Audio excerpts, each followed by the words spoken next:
Desde hace varios años, el modelo educativo en Cuba se ha distinguido como uno de los mejores en el mundo. Su sistema se ha propuesto eliminar el analfabetismo y garantizar uno de los derechos fundamentales para sus ciudadanos, que es la educación gratuita en todos los niveles. Por esta razón, esta semana en Saber Noticias les presentaremos una serie de informes de la mano de nuestro director Milton Ochoa, que se encuentra en La Habana, Cuba, estudiando el funcionamiento del proceso enseñanza-aprendizaje en la isla, líder en la educación de América Latina. Luego de que se diera el periodo de revolución en Cuba, hacia los años de 1959, la educación en este país se convirtió en una tarea de primer orden, llevándola a ser gratuita y accesible para todos. La educación en Cuba tiene que ver con la gratuidad en su educación. Un chico inicia en párvulos o en círculos infantiles y puede llegar a ser doctor sin pagar un solo peso.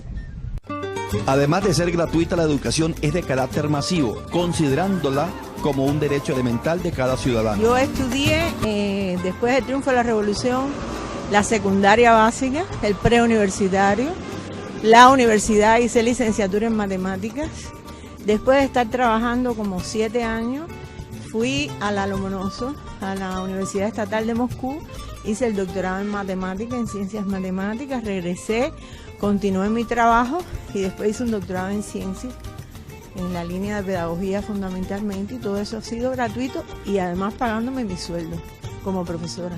Según un informe revelado por la UNESCO, Cuba es uno de los países que más invierte en educación, con el 12.9% del Producto Interno Bruto, comparado con Finlandia, que invierte el 6.8% y España el 4.5%. La gratuidad también lo ubica en una posición de privilegio en el tema de alfabetización. En el sistema de educación cubano, el primer eslabón lo constituye la educación preescolar, que abarca a los niños desde su nacimiento hasta el ingreso a la primaria. Este proceso es organizado a través de los círculos infantiles, espacios que buscan lograr el máximo desarrollo integral de cada estudiante para detectar sus potencialidades. Magali Prieto es directora de uno de los círculos infantiles. Lleva 43 años trabajando con la primera infancia y dice que el objetivo de esta etapa académica es que el niño desarrolle una motricidad fina. Ahí en el juego, ellos ofertan las vivencias que van adquiriendo cada día. En cada argumento se interrelacionan unos con otros y ahí es donde ellos van manifestando todo lo que van aprendiendo. El médico en el policlínico, el constructor en la construcción, el maestro en la escuelita, y esas vivencias son las que van motivando al niño a que aprenda mejor en el juego lo que se le va desarrollando.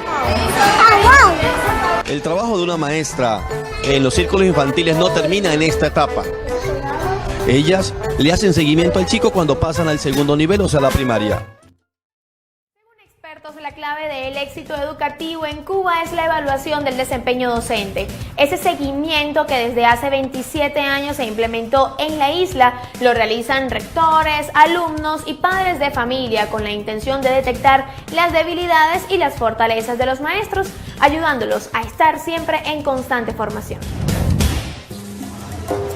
El éxito de Cuba está en el trabajo mancomunado de rectores, alumnos y padres de familia, quienes son conscientes de los beneficios de evaluar a los docentes con la finalidad de garantizar calidad educativa. En la isla, el desempeño no es evaluado por una sola persona. Por el contrario, buscan integrar a rectores, maestros con amplia experiencia y miembros del sindicato, que permitan que la valoración tenga un carácter democrático.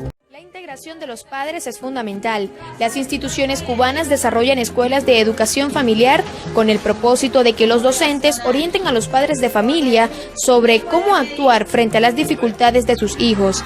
De esta manera pueden instruir a los alumnos de una forma más eficiente. El maestro hace su trabajo como profesor, ¿no? Como instructor, como guía, pero el padre tiene que ayudarlo, apoyarlo en todo lo que el maestro diga, porque ese es el bienestar y el futuro de sus hijos y de los estudiantes. Si no hay esa relación, el alumno no puede encaminarse como es debido. En cuanto a los docentes que no lograron los resultados esperados en la evaluación, el gobierno cubano les da la opción de recalificarse, preparándose intensamente en las universidades pedagógicas, pues para ellos es importante, además de detectar el problema, ayudar al maestro a buscar la solución a su debilidad, sin prescindir de sus funciones. Con el desarrollo de la campaña de alfabetización nació la secundaria en los años 60.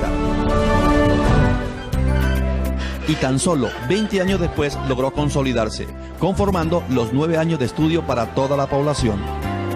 Agrupa a jóvenes entre 12 y 14 años y, según investigaciones, es una de las etapas académicas que más requiere dedicación por parte de los estudiantes. Tanto así que tiene un proceso especial de adaptación desde la primaria.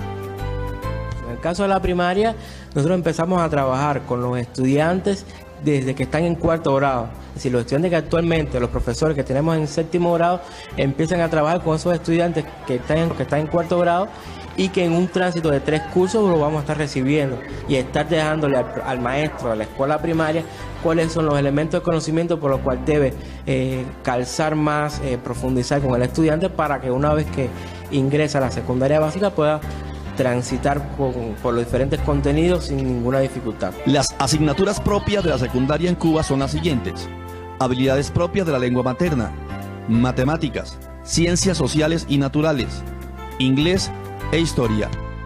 Además, los estudiantes tienen que cumplir con actividades sociales que beneficien a la comunidad. Me preparan muy bien, todos los días me dan muchas clases debido en los turnos de formación vocacional, en todos los turnos nos enseñan, nos preparan para un futuro. La isla cuenta con 984 secundarias básicas y 257 de ellas están en la zona rural.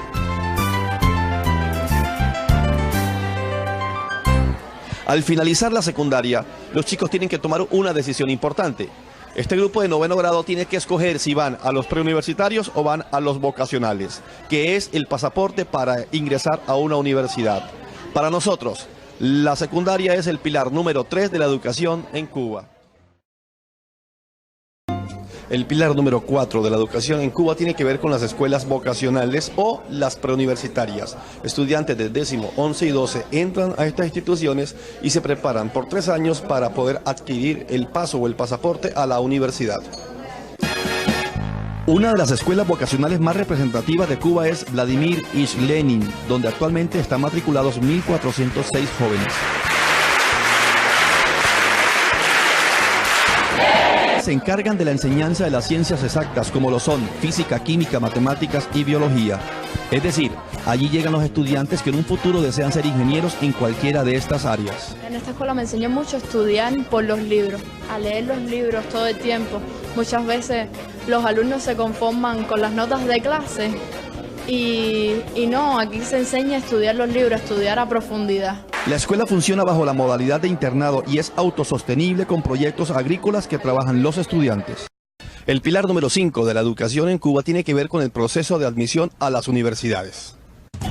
Matemáticas, lengua española e historia de Cuba son 3 exámenes obligatorios para el ingreso a la educación superior. La educación superior, al igual que la básica, es gratuita. En el proceso de inscripción los estudiantes pueden ofertar hasta 10 carreras. Según los datos del Ministerio de Educación Superior, el 95% de los estudiantes que inician una carrera la culminan. El pilar número 6 de la educación en Cuba tiene que ver con los palacios pioneros como este, donde chicos desde primaria hasta la secundaria entran a este lugar para fortalecer sus competencias laborales.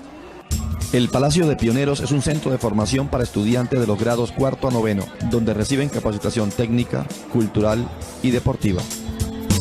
Aquí se aprende jugando a ser ferroviario, a ser aviador, a ser piloto, a ser famosa.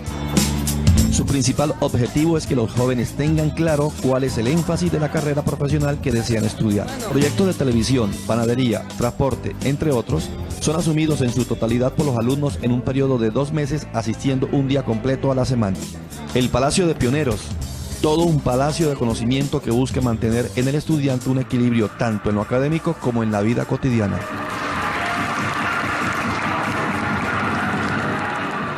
Son 215 instituciones educativas pioneras como estas en toda Cuba, donde se descubren los talentos de los estudiantes. Este para nosotros es el pilar número 6 de la educación en este país.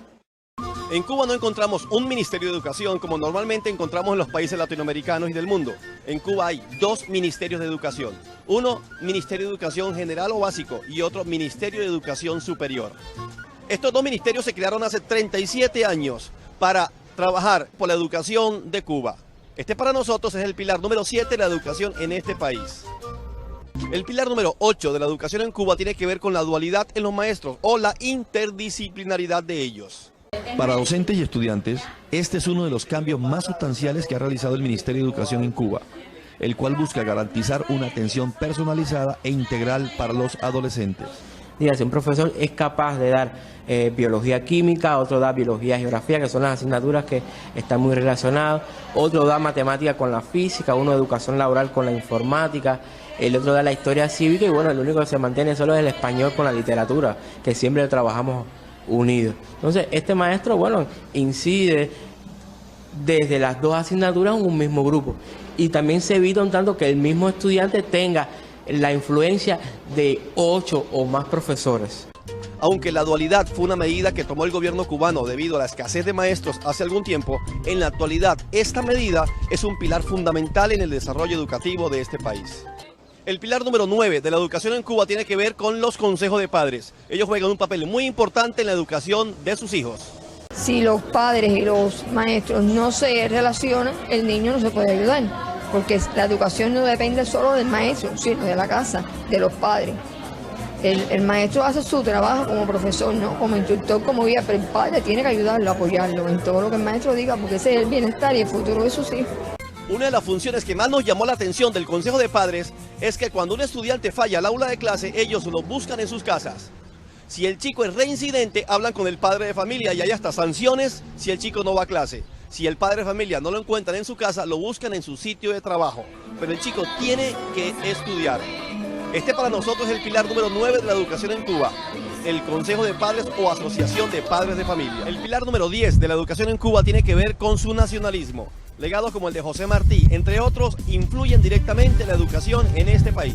Es obligatorio usar los primeros minutos para analizar las efemérides del día, con el objetivo de crear identidad en los estudiantes.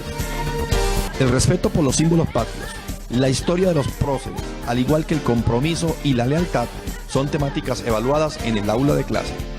Indiscutiblemente el pilar número 10 es el nacionalismo. El nacionalismo que tienen todos los habitantes en este país, especialmente los estudiantes. Para cada uno de ellos es prioridad, es un objetivo, es una meta estudiar. Este para nosotros es el pilar número 10 de la educación en este país.